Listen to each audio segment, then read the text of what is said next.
Não consigo largar o doce. O que faço? Sou viciado ou sou viciada em açúcar. Ou não gosto de saladas. Como tudo errado. O que faço? Só uso adoçante e não consigo emagrecer. Por quê e o que faço? Meus queridos e minhas queridas, os seus problemas têm solução. Para sua sorte, o nosso paladar é modificável. Eu sou Betânia Ribeiro, nutricionista, clínica estética esportiva e fitoterapeuta. E nesse vídeo eu vou falar sobre um dos passos mais importantes de uma reeducação alimentar, a educação do paladar. Educação, isso mesmo. Educar a mente e o paladar é essencial no processo de uma alimentação saudável e de resultados duradouros no tratamento do sobrepeso ou obesidade, que é o que todo mundo quer, resultados duradouros. E para mim, esse tratamento deve ser sem terrorismo alimentar. Então, é necessário trabalhar a questão da educação alimentar e reeducar o paladar do indivíduo com essa problemática do sobrepeso ou obesidade que atinge mais de 50% da população brasileira, conforme aí algumas pesquisas. Em se tratando de reeducação alimentar, é interessante saber que através das papilas gustativas de nossa língua é que interpretamos os sabores.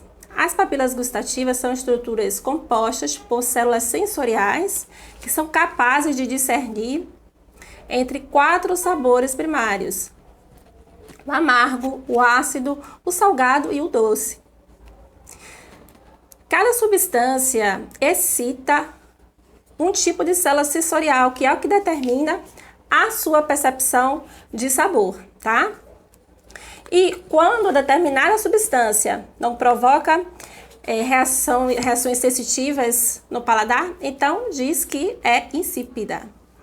Bom, e o que a maioria das pessoas não sabe é que algumas teorias já consideram o 5º sabor primário, além desses 4 sabores primários que eu citei: o amargo, o ácido, o salgado e o doce.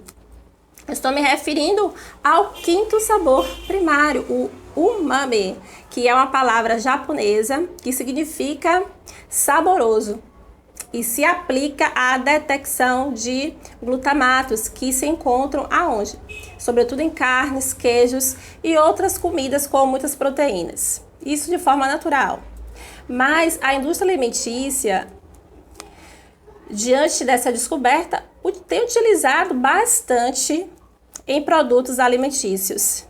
Veja bem, foram encontradas receptores de umami que explica por que a comida tratada com monoglutamato de sódio, ou seja, o glutamato monossódico, tem um sabor melhor ou mais encorpado, tá? Então, a comida tratada com glutamato monossódico tem um sabor, tem esse sabor mais saboroso, né? Mais gostoso.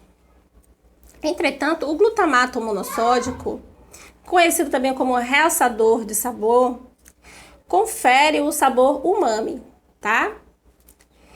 Que é o sabor existente ao qual eu estou me referindo, o 5º sabor, e que tem receptores na língua. E o glutamato monossódico ativa este sabor, ok? Ativa o sabor umami. Com relação aos realçadores de sabor, o glutamato monossódico, na verdade, vocês já devem ter percebido que toda vez que você come um produto alimentício, tá? Um produto industrializado, acontece que você tem uma intensidade de sabor que quando você vai comer uma comida de verdade, você acha que a comida não está gostosa. Pois é. Justamente por isso que a indústria alimentícia utiliza tanto o glutamato monossódico para viciar o seu paladar nos produtos alimentícios. O que acontece? Na boca, o glutamato monossódico aumenta as papilas gustativas de forma mais intensa, certo? E aí o cérebro vai optar mais por esse sabor. Compreenderam? O glutamato monossódico também é responsável pelo quinto sabor, como eu estou te falando, que é o gosto umami, o quinto sabor, certo? E que está presente na maioria dos produtos industrializados, certo? E é um causador de vício no nosso paladar. Além de causar vício no nosso paladar, contribui para possíveis doenças como câncer. Então, pense bem sobre o consumo excessivo de produtos alimentícios que são adicionados de realçador de sabor. O glutamato monossódico é um realçador de sabor muito utilizado aí pela indústria, certo, gente?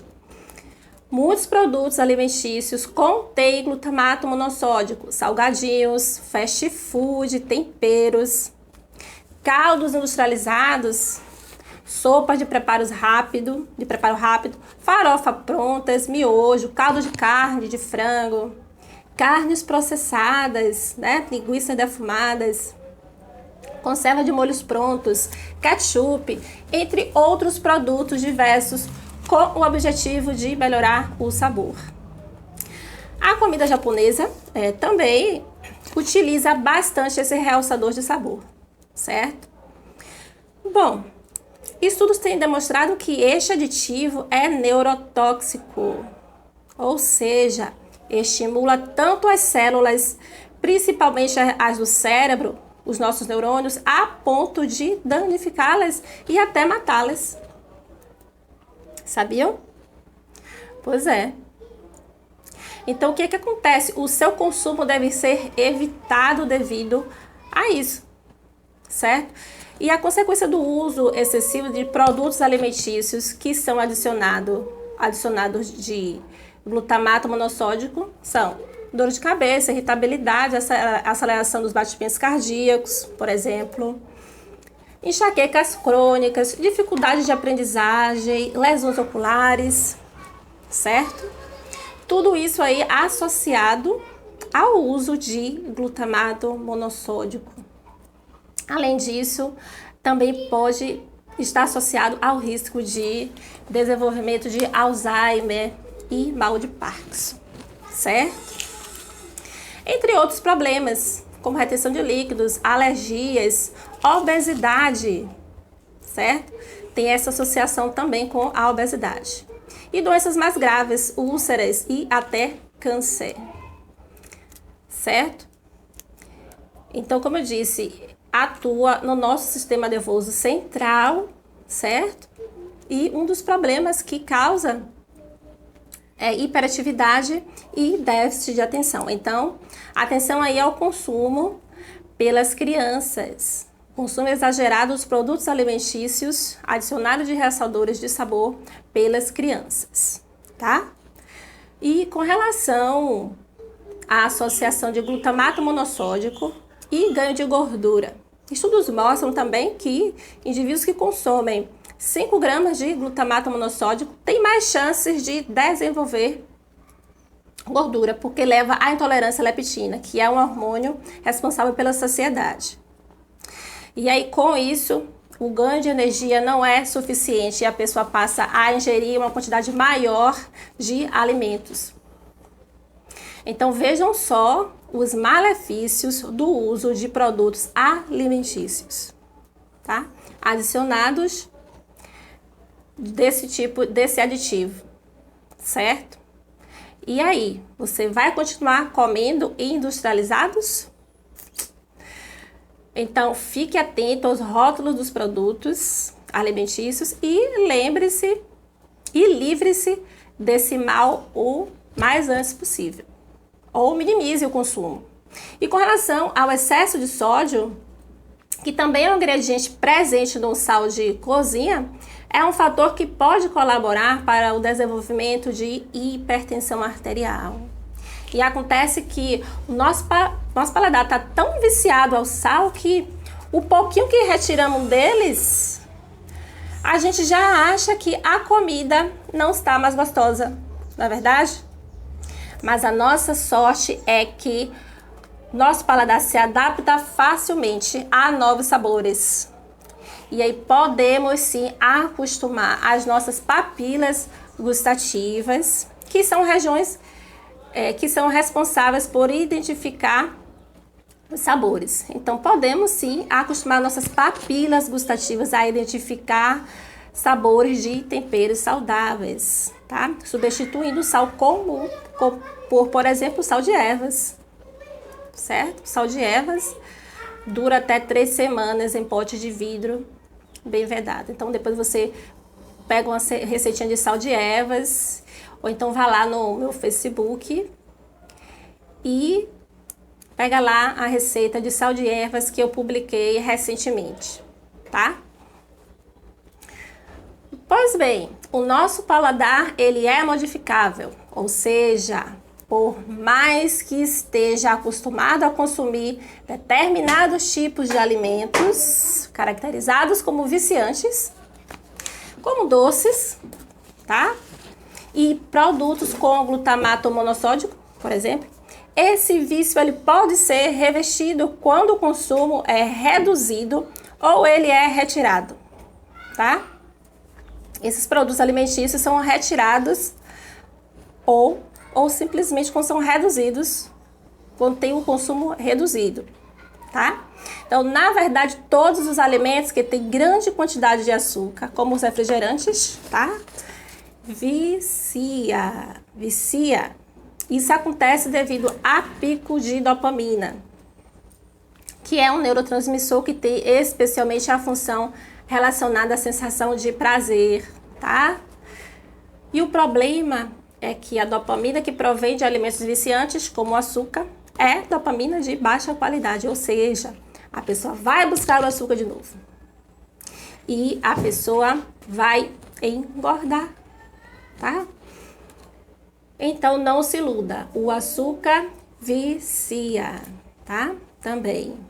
Além dessa questão do vício, existe também a questão da associação entre a alteração do paladar e o aumento da procura por alimentos calóricos. Assunto que eu comentei no vídeo aí anterior. Se você não viu, volta lá no vídeo e assiste, que é muito interessante. Também comentei que a reeducação alimentar é uma estratégia eficiente para a melhoria dos hábitos alimentares, né? Então, é necessário uma nova abordagem, cujos objetivos tem a mudança do paladar, tá? Que é o foco aqui da nossa conversa, a mudança do paladar. Então, se você quer resultados duradouros no seu emagrecimento, com relação ao sobrepeso, é necessário fazer mudança do paladar como estratégia que melhora a relação com a comida e a descoberta de novos sabores. Você precisará descobrir novos sabores, né?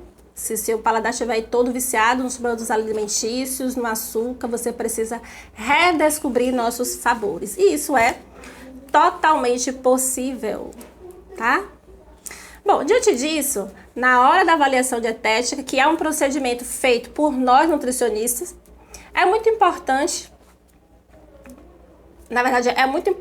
que nós considerarmos, nós nutricionistas, considere especificamente a ingestão de açúcares e adoçantes.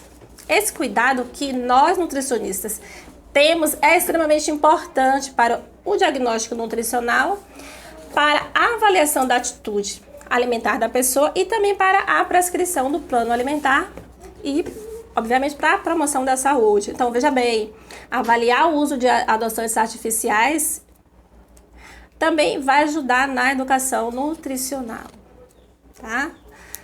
Visto que é recomendado que o uso destes produtos seja feito em rodízio, e muita gente não sabe, com o objetivo de prevenir sua sensibilidade ao paladar, evitando o aumento gradativo do uso ao longo do tempo, né? Que a tendência é que a pessoa vá aumentando gradativamente o uso de adoçantes ao longo do tempo, certo? E aí os efeitos seriam cumulativos, tá?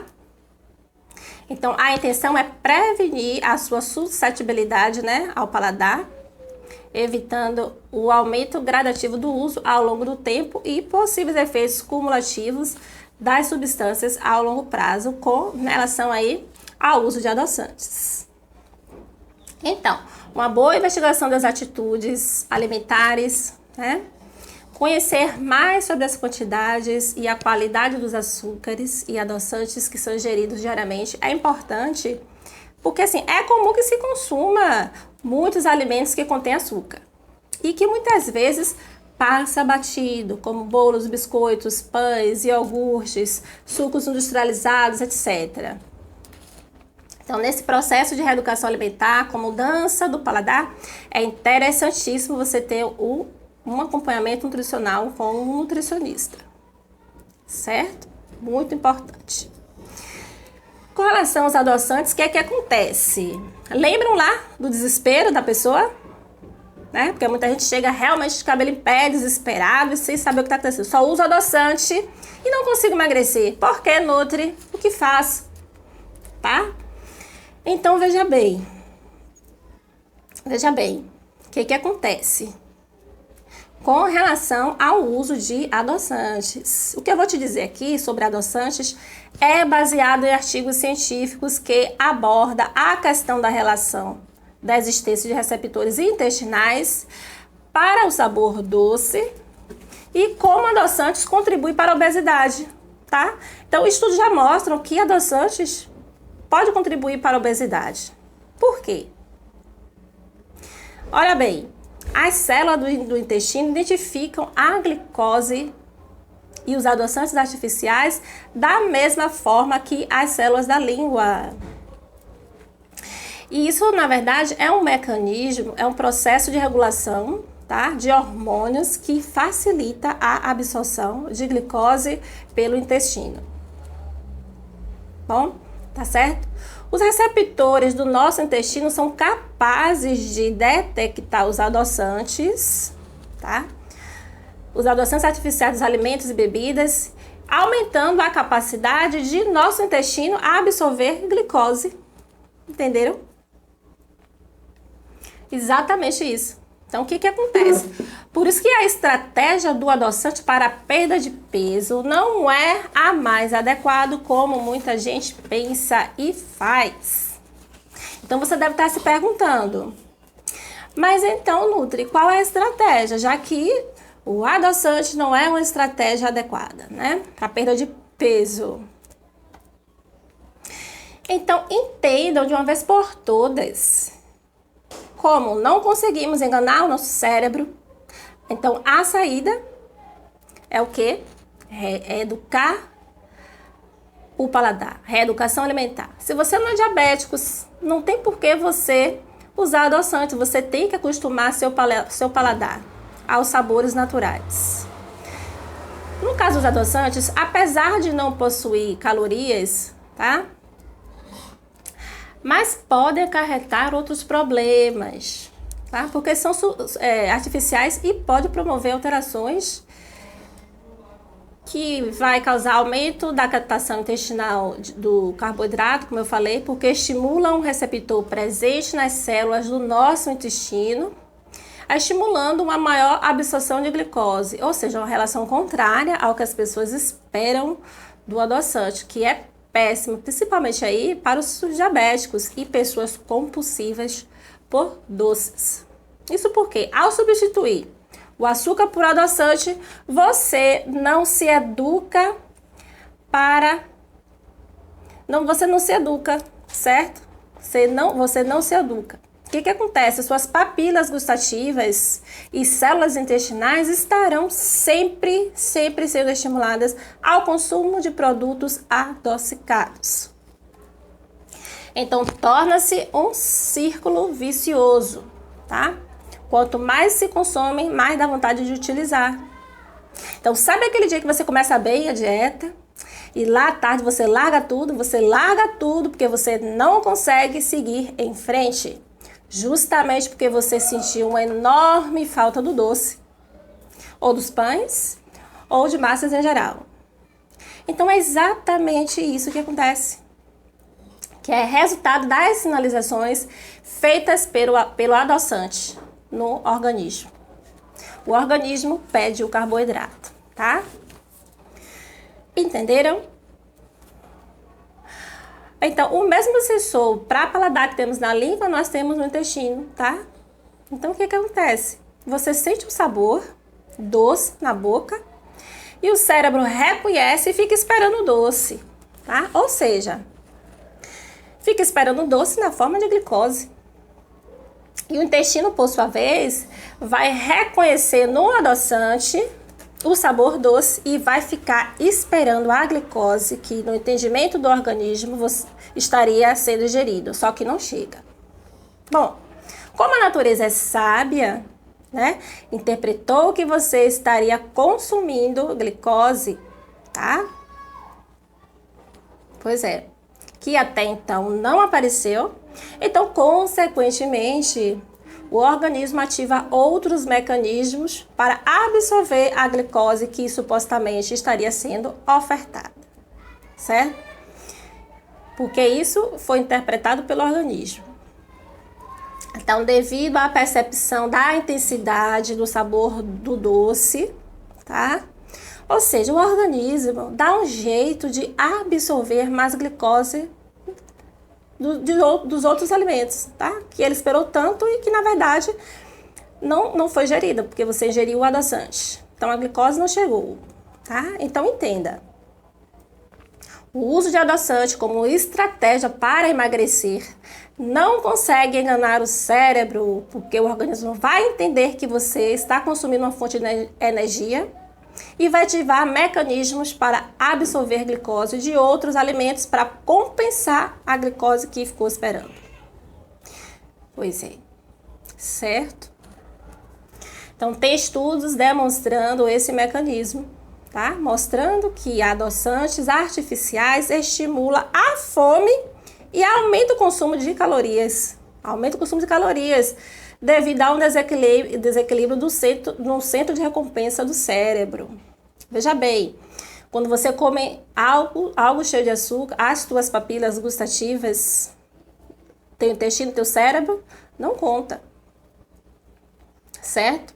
E essa ativação do seu sistema de recompensa não é diferente de como o corpo processa substâncias viciantes, como álcool, nicotina, por exemplo, tá?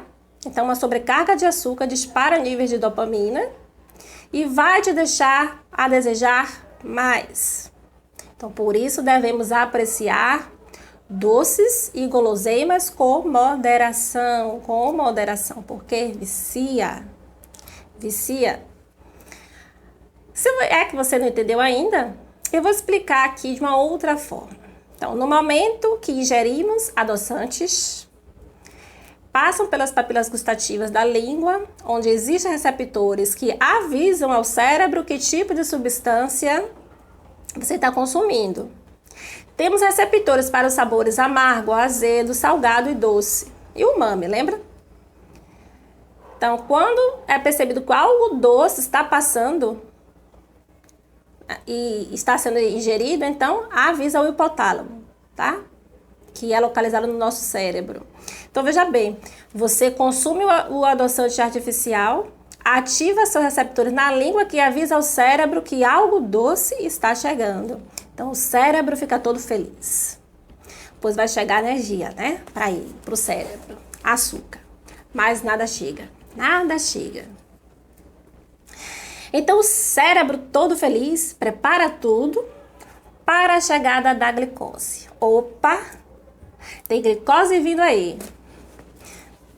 Mas ué, cadê? O cérebro pensa. O cérebro vai pensar, o que houve? Eu tenho certeza que passou algo doce aqui. Eu fui avisado, passou pela minha língua e me preparei todo.